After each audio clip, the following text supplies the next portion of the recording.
সুমি বিশালৰ ট্ৰেডিং প্ৰবঞ্চনাৰ জালত ভৰি দিছিল ৰাজ্যৰ দুই গায়িকাই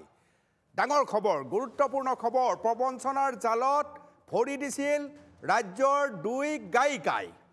সুমি বিশাল সুমিৰ ভূমিকাৰ কথা আপোনালোকে জানে সুমি বিশালৰ প্ৰতিষ্ঠানত লাখ লাখ টকা বিনিয়োগ কৰিছিল দুই গায়িকাই কাৰাগাৰৰ বন্ধ কুঠৰীৰ পৰা মুকলি আকাশৰ তললৈ বিশাল তাৰ্কিক গায়িকা নীলাক্ষী নেওগে ধন বিনিয়োগ কৰিছিল সুমি বিশালৰ প্ৰতিষ্ঠানত সকলোৱে জানে বিহু গীতৰ বাবে বিখ্যাত নীলাক্ষী নেওগ সকলোৰে চিনাকি নীলাক্ষী নেওগৰ কণ্ঠই মোহিত কৰে সকলোকে আৰু সেই নীলাক্ষী নেওগে সুমি বিশালৰ ট্ৰেডিং প্ৰতিষ্ঠানত ধন দিছিল পাৰ্চেলিয়া কনসালটেন্সিত বিনিয়োগ কৰিছিল 5 লাখ টকা সিবিআইৰ সন্মুখত গায়িকা নীলাক্ষী নেওগে দিয়া ভাষ্যত পোহৰলৈ আহিছে বহু তথ্য পাৰ্চেলিয়া কনসালটেন্সিৰ নামত বহুতৰ পৰা ধন সংগ্ৰহ কৰিছিল সুমিয়ে গায়িকা নীলাক্ষী নেওগকো দিছিল মোটা ৰিটাৰ্ণৰ প্ৰলোভন সুমিক জানে আপোনালোকে সুমিৰ সৈতে কণ্ঠশিল্পী সুমিৰ সৈতে অভিনেতা অভিনেত্ৰীৰ সম্পৰ্ক বহু কাষৰ আছিল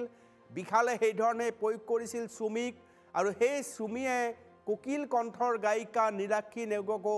হাত কৰি ল'বলৈ সক্ষম হৈছিল যাৰ ফলত নীলাক্ষী নেওগে 5 লাখ টকা দিছিল এটা মোটা ৰিটাৰ্ণৰ প্ৰলোভনৰ ফলত ভাল ৰিটাৰ্ণ পোৱাৰ আশাত বন্দী হৈ নীলাক্ষী নেওগে বিনিয়োগ কৰিছিল ধনখিনি পিছে 5 লাখ টকাৰ এটাকো ৰিটাৰ্ণ নাপালে নীলাক্ষী নেওগে গতিকে প্ৰবঞ্চনাত ভৰি থবলৈ বাধ্য হ'ল নীলাক্ষী নেওগ সুমি বিশালৰ ট্ৰেডিং প্ৰবঞ্চনাৰ ভৰি দিছিল আন এগৰাকী গায়িকাগৰাকীৰ নাম নীতা চেতিয়াই ব্যয় কৰিছিল 3 লাখ টকা অন্যতম অভিযুক্ত সুমি বৰাই এতিয়াও লাভ কৰা নাই জামিন আৰু জামিন লাভ নকৰাৰ মূল কাৰণ হৈছে এই ধৰণৰ কথা নীলাক্ষী নেওগে 5 লাখ দিছিল নীতা চেতিয়াই 3 লাখ দিছিল উভতি অহা শকত মোটা অংকৰ ধনৰ লোভত আৰু এই ধৰণে কোন কণ্ঠশিল্পী আৰু অভিনেতা অভিনেত্ৰীয়ে দিছিল ডাঙৰ প্ৰশ্ন মোৰ সৈতে সতীৰ্থ এতিয়া এই বাতৰি সংগ্ৰহকাৰী সুকল্যাণ মোৰ সৈতে ফোনত সংযোজন হৈছে এক্সক্লুসিভ খবৰ ডাঙৰ খবৰ সুমি বৰাই কেনেকৈ কৰায়ত্ব কৰিছিল এইসকলক গম পাইছে সুকল্যাণ আৰু কিবা খবৰ বিস্তৃত খবৰ আৰৰ খবৰ হয়ছক অনুপম আটাইতকৈ ডাঙৰ বিষয়টো যে ইতিমধ্যে গোটেই বিষয়টোক লৈ সিবিআই তদন্ত আৰম্ভ কৰিছে আৰু সিবিআই তদন্ত কৰি থকাৰ এই সময়ছোৱাতেই কিছুমান তথ্য লাভ পোৱা গৈছে এনেকুৱা ধৰণৰ তথ্য যে কোনে ধন বিনিয়োগ কৰা নাছিল সুমি বিশাল ট্ৰেডিং প্ৰতিষ্ঠানত অধিবক্তাৰ পৰা প্ৰভাৱশালী বিষয়ালৈকে হাই ক্লাছ ঠিকাদাৰৰ পৰা নামি দামী বিল্ডাৰলৈকে একাংশ মন্ত্ৰী আমোলা অভিনেতা গায়ক গায়িকা সাংবাদিকৰ নামো চৰ্চাত আহিছিল বিশেষকৈ এই যি ট্ৰেডিং কেলেংকাৰী হৈছিল ৰাজ্যৰ সৰ্ববৃহৎ ট্ৰেডিং কেলেংকাৰীত আৰু বিশেষকৈ শেহতীয়াকৈ যিটো তথ্য পোৱা গৈছে সেই তথ্যত কিছুমান জবানবন্দী বা কিছুমান ভাষ্য সংগ্ৰহ কৰিছিল যিসকলে বিনিয়োগ কৰিছিল ধন সুমি বিশালৰ এই ট্ৰেডিং প্ৰতিষ্ঠানত তাৰ ভিতৰত আছে নীলাক্ষী নেওগ আৰু এগৰাকী নীতা চেতিয়া তেওঁলোক দুয়োগৰাকীয়ে যিটো ভাষ্য দিছে সেই ভাষ্যটোত এনেকুৱা ধৰণৰ কথা কিছুমান উল্লেখ আছে যে 2021 চনৰ পৰা আশে পাশে তেওঁলোকে সুমিৰ সৈতে পৰিচয় হৈছিল সুমি কোৰিঅগ্ৰাফাৰ সুমিয়ে ভাল ডান্স কৰে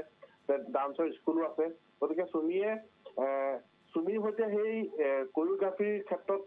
যোগাযোগ হৈছিল নীলাক্ষী নেওগৰ আৰু নীলাক্ষী নেওগৰ সৈতে যোগাযোগ হওঁতে সুমিয়ে তেতিয়া বিশালৰ কথা বাৰে বাৰে কৈছিল যে বিশালে ভাল ব্যৱসায় কৰে বিশালে এটা প্ৰতিষ্ঠান খুলিছে গতিকে প্ৰতিষ্ঠানটোত ধন বিনিয়োগ কৰিব লাগে এক প্ৰকাৰে এই ঘটনাটোৰ সৈতে পোনপটীয়াকৈ জড়িত হৈ পৰিছিল সুমিয়ে এই গায়ক গায়িকাসকলক যিসকলে সুমিক বিচাৰিছিল এটা সময়ত কোৰিঅগ্ৰাফিৰ কাৰণে কিন্তু সুমিয়ে বেলেগ এটা পন্থা অৱলম্বন কৰিছিল সেই পন্থাটো আছিল সুমিয়ে কিছুমান ৰিটাৰ্ণ দিয়াৰ প্ৰলোভন দিছিল ভাল ৰিটাৰ্ণ দিয়া আৰু ভাল ৰিটাৰ্ণ দিয়াৰ বিনিময়তে ধন বিনিয়োগ কৰিবলৈ হেঁচা প্ৰদান কৰিছিল নীলাক্ষী নেওগক আৰু নীলাক্ষী নেওগে 5 লাখ টকা ব্যয় কৰিছিল বিনিয়োগ কৰিছিল সেই প্ৰতিষ্ঠানটোত যিটো পাৰ্চেলিয়া প্ৰতিষ্ঠান বুলি ইতিমধ্যে আমি জানিব পাৰিছো সেই প্ৰতিষ্ঠানটো আছে ডিব্ৰুগড়ত আৰু সেই প্ৰতিষ্ঠানটো সুমি বৰাৰ ভাতৃয়ে খোলা বুলি জানিব পৰা গৈছে আৰু সেই প্ৰতিষ্ঠানটো 5 লাখ টকা ব্যয় কৰি শেহতীয়াকৈ সেই ধন কিন্তু এতিয়ালৈকে 1 টকাও ঘূৰাই পোৱা নাই বুলি সিবিআই ভাষ্য দিছে নীলাক্ষী নেওগে। আন এগৰাকী গায়িকা আছে, সেইগৰাকী গায়িকা হৈছে নীতা চেতিয়া। নীতা চেতিয়াই 3 লাখ টকা ব্যয় কৰিছিল, বিনিয়োগ কৰিছিল 3 লাখ টকা চুমি এই প্ৰতিষ্ঠানত। গতিকে শেহতীয়াকৈ এই বিষয়টো অতিকৈ চৰ্চাত আছে, কিয়নো